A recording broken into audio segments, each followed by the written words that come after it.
just Jim, going back to one of the stats that you mentioned, which I think is fascinating, that over 70% of people still want to go into the retail store. That seems to go against everything we expect, doesn't it, in terms of more people shopping online, even for cars.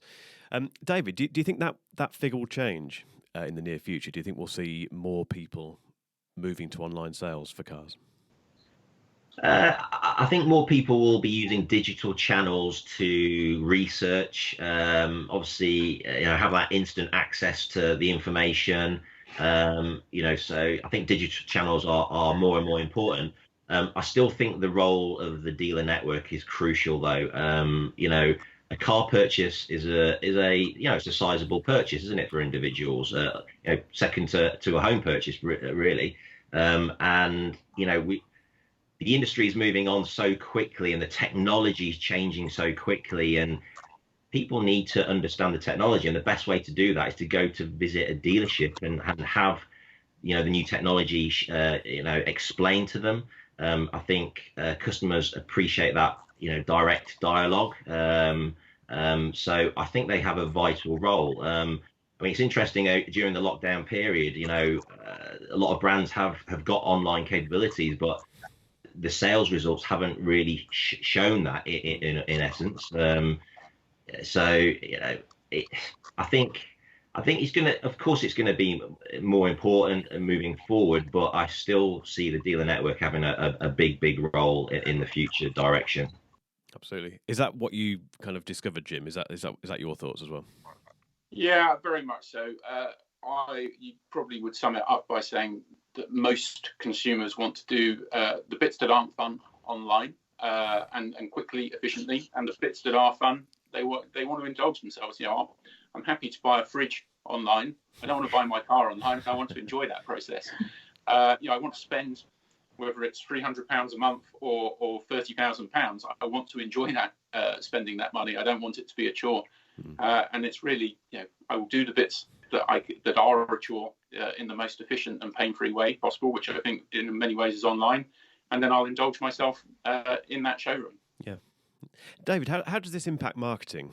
Is the traditional marketing methods that dealerships have taken on board and used, are they still relevant, or are there different things people should be doing these days? I think it's a mixture. If you just look at Kia as a brand, we're still relatively a new brand in the UK. Less than 30 years old against other OEMs that are 100 years old and such. So we've still got a role to play in terms of generating a kind of full brand awareness, which we use traditional methods like TV. TV is still an important medium for us to highlight Kia as a brand. But of course, digital marketing, more targeted marketing is becoming more and more important. Social channels are becoming more and more important. And I think the key is, going back to the point I made earlier, is about accessibility. And I think digital channels give you that instant response and that instant accessibility with a customer, and an ability to give a two-way conversation as opposed to a one-way conversation. So, we're obviously investing a significant part of our budget in digital social channels, and I think dealers are also doing the same. It's not to say that the traditional formats of TV and print are gone, because I still think they've got an important role to play. Whenever we're on TV, we see a dramatic increase in our web traffic. There's a direct correlation every time we have TV campaigns to our web traffic. But it's about trying to build a comprehensive marketing plan that looks at all the different touch points and tries to get that multiplier effect ultimately. So for a dealership that's watching this podcast now, what would your top 3 marketing tips be for them? Oh, that's a good question. I think it's probably things about, it's keeping it simple, really. It's about understanding the customer journey, as I mentioned, and understand the different touch points and the processes behind that to then maximize the opportunity. So, building on that is try to look through the lens of a customer ultimately, and then make sure that you are being accessible and communicating effectively through that. I'm a firm believer of being brilliant at the basics. And you can talk about investment in marketing and media, but even just the basics of running a dealership, when you look at the marketing mix, it's not just promotion. There's place as well. And I've previously been an area manager, and the good dealers are the dealers that are out there walking the pitch in the morning, looking at their used car stock, making sure that it looks pristine, knowing where the best place on their used car pitch is for those cars that are a little bit stickier in their stock profile. So it's just being really brilliant at those basic things of housekeeping. It's not just about investing in media channels. It's a combination of all those things. Yeah, marketing doesn't have to be difficult, does it? It's supposed to be simple. And Jim, in the research you've done, did anything come from that in terms of what marketing channels and what customers expect to be, how they expect to be targeted by car dealerships? I think, again, to summarise it in a short sentence, is they expect to be targeted on their own terms, and even if it's not on their own terms, make them think it's on their own terms.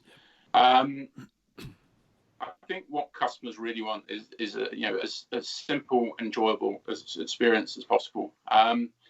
This is not a set-up story, but last summer I had a Kia e-Niro long-termer. I took it to a dealership. My in-laws live in Carmarthenshire, and took it to a Gravels. I think it's Gravels dealership there. And I have no idea how they perform in your annual surveys or anything like that. But the experience was extraordinary, and it's a dealer in a fairly rural part of Wales. But they knew every customer that walked in. The fact I walked in and wasn't someone they knew just meant they looked after me better. All I wanted to do was charge the car. They couldn't have been nicer. They couldn't have chatted to me more. I kind of was probably processed as was I a potential customer without even realising it. And it's that sort of family type approach that I think really does pay dividends on one hand. And then I think on the other side, it's taking advantage of what the OEM can offer you. And I think particularly at the moment, we're seeing a sort of patchwork of approaches from different people. But I think the point that's been made around OEMs being able to provide more reassurance perhaps than the dealer group. The brand Kia is probably greater than some of the dealership, even the big dealership brand names. And I think for a dealership to be able to offer a consistent, reassuring message around that safety and reassurance is really, really critical. And I think if I was within the dealer group, I would be looking to my manufacturers to really provide the assets that reassure my customers. Looking at the dealer network at the moment, what channels are you seeing are working really well to drive that influx of sales and inquiries? I think social channels are obviously becoming more and more important, aren't they? And so we're investing a bit more in terms of social channels, making sure that we're making the car the star, and really focusing on the product and building value in the product and building desire in the product. I think there's always a tendency to go to the deal a bit too quickly, I think, in the industry. And I think pulling it back and focusing on the product is really, really important, and building value in the product and showing all the tech, the great aesthetics of the car, the quality of the car. So they're really important. So and social channels have a good way of doing that, because you've got the likes of Instagram and which really showcases the styling and the design of the cars to build that desire. So I think that's really important. It's about, we talked about the customer journey, isn't it? And it's about making it as frictionless as possible. Yeah. That's crucial to try and maximize opportunities. And those businesses that the easiest to do business with ultimately will be the most successful, I feel. Yeah, and it's about the kind of brand persona you have on those channels as well, isn't it? Do you think brands are doing that well in the industry at the moment, David? I'm putting yourself to one side when you look at, without naming any names, obviously, but building a brand is about consistency. The great brands out there are really, ruthlessly consistent in their approach. And, you talk about the likes of Apple and those kind of people, isn't it, really? They have that ability to make things simple. And it's about all the different channels that you use, just reinforcing that. So I think that's really important. As an industry, I'm sure we can get better at that. That was part of the reason why I joined Kia was I saw the opportunity there to push the brand further. We've come a long way in the last 10 years. Exponential growth in the last 10 years, really, and the brand is on a journey still. Still some work to be done, but it's about investing in the right channels and having the consistency across the creative to really build the brand perception and challenge people's perceptions. I think when you look at Kia as a brand, we're still seen as, years ago we were seen as a challenger brand and a value brand. I think in the last few years, with the likes of Sportage, with the likes of E-Niro, Stinger, we're challenging people's perceptions of Kia. And we're now firmly a mainstream brand, regularly in the top 10 in terms of vehicle sales, and competing with the more traditional mainstream European brands who have been here a lot longer than us. But we've still got a long way to go, and that's the part of the excitement of my role, really. And what do you think, Jim? Do you like what you see in terms of social media output from brands?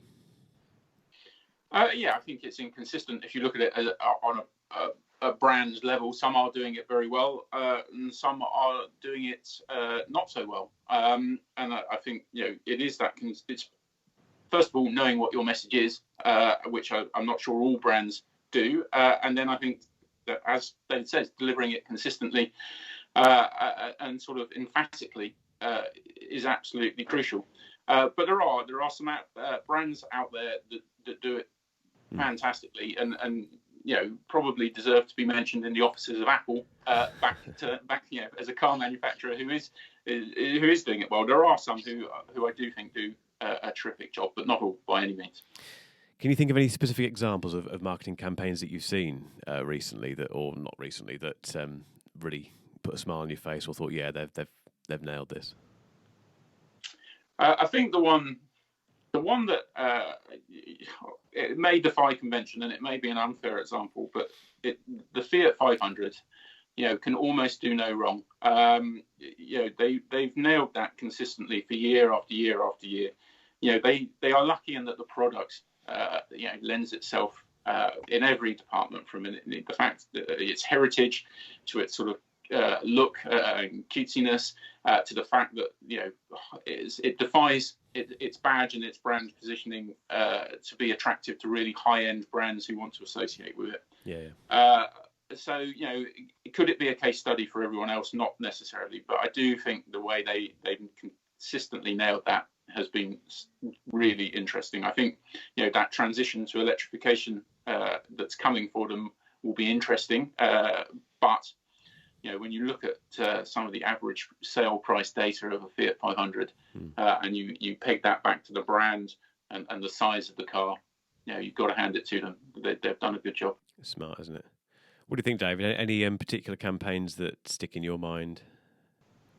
That's a good question. I mean, I think Jim's correct. Fiat 500 has done a great job over the years of that, being ruthlessly consistent and almost putting the 500 as a kind of as a fashion accessory more than anything. You look at the different campaigns, the different seasons they've done with the car, which was very, very clever. I suppose I should be careful in saying other car brands being here. In terms of long time ago in childhood memories, what are the adverts that really stick in my mind? And one that does stick in my mind is probably in the VW Golf one, where I think a young Spanish couple are driving across, and then you're hearing this annoying squeak, and the guy's feeling around the dashboard trying to find where that squeak is in the car, and then he pulls up to a garage, and gets a guy out from the garage, and it turns out to be his wife or girlfriend's earring that's squeaking, and then it comes out the strap line. If only everything was as reliable as a VW Golf. And they've had that consistency, haven't they, over the years with Golf, and it's got the heritage, a bit like Fiat 500, but they've been really consistent in terms of it's about the reliability of Golf. So that, I suppose, sticks in my mind. I mean, for me, good campaigns connect with you emotionally and make you feel good, and build trust in the brand, and take you back. And I suppose soundtracks are really important when you see good TV ads.